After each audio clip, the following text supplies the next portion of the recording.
सभी को डॉक्टर राजीव रंजन का नमस्कार। दोस्तों, आज मैं आपको बताऊंगा एंटी सीसीपी के बारे में। ये जांच कब करवाते हैं, इस जांच में अगर आपका वैल्यू हाई आ रहा है, अगर पॉजिटिव आ रहा है तो इसका मतलब क्या होता है और किस कंडीशन में ये जांच करवाया जाता है। एंटी सीसीपी इसका फुल फॉर्म होता है एंटी साइक्लिक सिट्रलिनेटेड पेप्टाइड। ये एक खून का जांच है, इसमें ब्लड सैंपल लिया जाता है और लैब में भेजा जाता है। ये रूमेटॉइड अर्थराइटिस का जांच है जिसको हम हिंदी में गठिया बा भी बोलते हैं। और ये एंटी सीसीपी जो टेस्ट होता है ये बहुत ही अर्ली स्टेज में रूमेटॉइड अर्थराइटिस के आ जाता है। जहाँ रूमेटॉइड फैक्टर और आरए फैक्टर निगेटिव होता है वहाँ भी ये पॉजिटिव हो सकता है। रूमेटॉइड अर्थराइटिस के डायग्नोसिस के लिए जांच किया जाता है जहाँ भी मरीज के जोड़ों में दर्द हो, सूजन हो, स्टीफनेस हो, आधे घंटे 1 घंटे तक सुबह में आपका दर्द और स्टीफनेस बना रहता हो, या हाथ के पैरों के जोड़ों में सूजन और दर्द आता हो, तो ये anti CCP blood test send किया जाता है डॉक्टर के द्वारा देखने के लिए कि आपको रूमेटॉइड अर्थराइटिस है या नहीं है।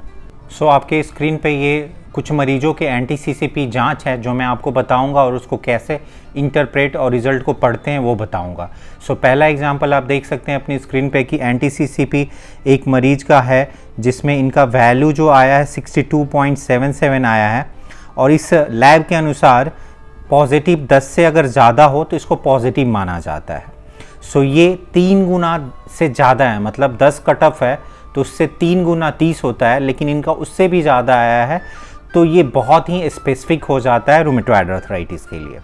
एक दूसरे मरीज़ का आप देखेंगे टेस्ट जिनका एंटी सीसीपी 490 आया हुआ है और इसका कट ऑफ लैब के अनुसार लेस दैन 17 है, मतलब अगर 17 कट ऑफ है उसके ऊपर पॉजिटिव है। 3 गुना से अगर ज़्यादा आपका एंटी सीसीपी आ रहा है तो ये बहुत स्ट्रॉन्ग पॉजिटिव हम बोलते हैं और इसमें रूमेटॉइड अर्थराइटिस होने के हाई चांसेस होते हैं।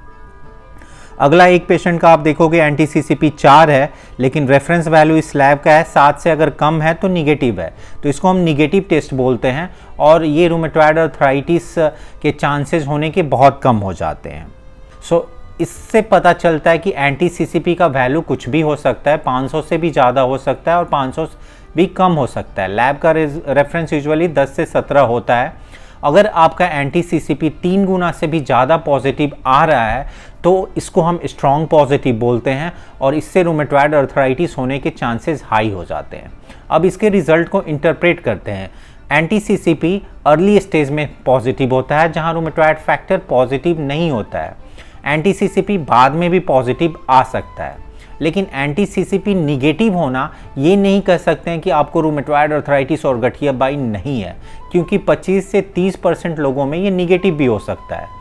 कहने का मतलब एंटी सीसीपी सिर्फ 70 से 75% लोगों में ही मिलता है जिनको गठिया बाई है, 20 से 30% लोगों में नहीं भी मिल सकता है। एंटी सीसीपी अगर आपका हाई है, जितना ज़्यादा हाई है तो इसका प्रोग्नोसिस और डायग्नोसिस में हेल्प है। डायग्नोसिस क्या है कि आपको रूमेटॉइड अर्थराइटिस होने के हाई चांसेस हैं। प्रोग्नोसिस मतलब आपका जो गठिया बाई है वो खराब हो सकता है, ज़्यादा फैल सकता है और जोड़ों में हड्डियों में डैमेज ज़्यादा करवा सकता है। तो इससे एक प्रोग्नोसिस होता है कि आपकी बीमारी फ्यूचर में बहुत ज़्यादा हो सकती है, लेकिन ये प्रेजेंट स्टेट नहीं बताता। अगर आपका एंटी सीसीपी 500 है और किसी का 50 है तो अभी के दिन, आज के दिन में आपकी गठिया ज़्यादा है ये नहीं बोल सकते, लेकिन ये प्रोग्नोसिस फ्यूचर बताता है। आज के डेट में गठिया ज़्यादा कैसे है उसको डॉक्टर एग्जामिन करते हैं, हर जॉइंट को चेक करते हैं और उससे पता करते हैं कि अभी गठिया कितना ज़्यादा है। दोस्तों, कभी कभी एंटी सीसीपी आपका 5 से 10 साल पहले भी पॉजिटिव आ जाता है और आपको गठिया उस समय बिल्कुल भी नहीं होता है।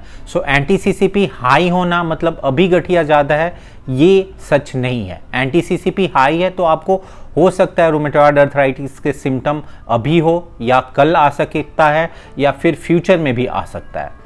अगर आपको एंटी सीसीपी के बारे में अगर कोई भी डाउट हो, अगर कोई भी क्वेश्चन पूछना है तो कमेंट सेक्शन में जाके मुझे मैसेज कर सकते हैं। अगर एंटी सीसीपी आपका हाई है तो आपको रूमेटोलॉजिस्ट से मिलना चाहिए, क्योंकि इस जांच के एक्सपर्ट और इसके रिलेटेड जो बीमारी रूमेटॉइड अर्थराइटिस होती है उसके एक्सपर्ट रूमेटोलॉजिस्ट होते हैं।